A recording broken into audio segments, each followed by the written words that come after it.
Je l'annonçais tout à l'heure à l'ouverture de ce journal. Elles sont au total 43 à contester la candidature de l'RDC au Conseil des droits de l'homme. Ces organisations non gouvernementales de droits de l'homme fustigent le fait que la République démocratique du Congo ne soit pas un exemple ou un modèle en matière de droits de l'homme. Des réactions croisées à suivre dans ce reportage. La candidature de l'RDC au Conseil des droits de l'homme de l'ONU à Genève, fortement contestée par plusieurs organisations de droits de l'homme. La dernière en date est celle de 43 ONG qui estiment que la République démocratique du Congo n'est pas du tout un bon exemple en matière de promotion et de protection des droits de l'homme. Ces ONG brossent un tableau sombre de la situation des droits de l'homme en RDC, marquée essentiellement par des conflits armés dans la partie est de la République, ponctués par des violences qui ont endeuillé des milliers de familles dans l'espace Kasaï. Les réactions des uns et des autres au sein de la classe politique se font entendre. À l'exemple ici de Crispin Kabasele, président de partis politiques indépendants, qui pointe du doigt ces ONG qui seraient à la base de ces situations décriées si haut. C'est vraiment regrettable que des ONG congolaises ne défendent pas l'honneur et les couleurs de la nation congolaise. Ce qui se passe avec les Congolais est vraiment regrettable et inadmissible. Ça ne se voit qu'au Congo. Pourquoi? Parce que quand la République démocratique du Congo va siéger à la Commission des droits de l'homme, c'est une fierté pour les Congolais. Deuxièmement, la République démocratique du Congo va faire entendre sa voix sur la question des droits de l'homme. Et il est vraiment inacceptable que les ONG suivent le dictat qui vient de l'extérieur. Les États-Unis, sans foi aux yeux, tout en violant la charte des Nations Unies qui consacre la souveraineté de la République démocratique du Congo, les États-Unis nous demandent de retirer. Au nom de quel principe?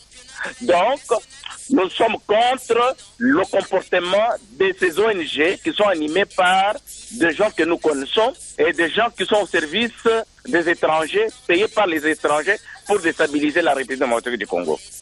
Makolo Kotambola, un des communicateurs de l'MP, estime pour sa part que ces ONG travaillent pour le néocolonialisme. Oui, mais les ONG qui refusent qu'un État se porte candidat, ce sont des ONG diaboliques.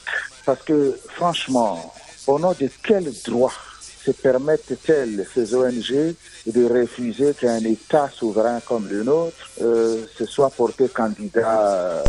Pourquoi refuserait-elle?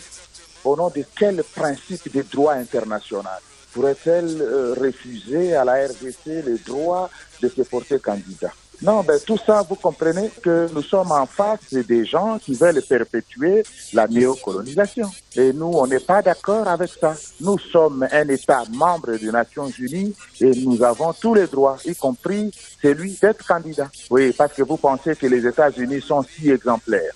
Vous pensez que la Chine l'est. Vous pensez que la France est exemplaire. Vous pensez que la Suisse et tous les autres pays sont exemplaires. C'est quoi l'unité des mesures qui essaye de jauger l'exemplarité des uns et des autres?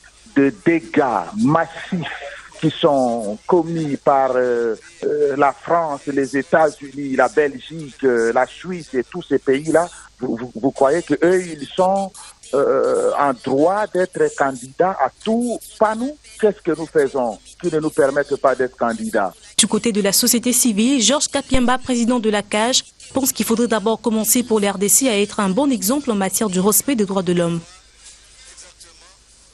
Non, mais nous avions déjà porté cette opposition de la société civile congolaise au Conseil des droits de l'homme. Comme moi, j'intervenais là-bas en tant que représentant de la société civile, nous avons considéré que la situation actuelle des droits de l'homme en République démocratique du Congo ne peut pas permettre à notre gouvernement de siéger au sein du Conseil et avoir droit à la discussion, et que la RDC doit rester d'abord sous la surveillance de ces derniers jusqu'à l'amélioration complète de la dite situation. Non, mais elle va s'exprimer par rapport à quoi? Parce que la RDC doit d'abord se mettre en ordre, doit remplir certaines conditions pour contribuer, participer à l'œuvre de la promotion et la protection des droits de l'homme. Il faut commencer d'abord par chez lui, chez soi plutôt.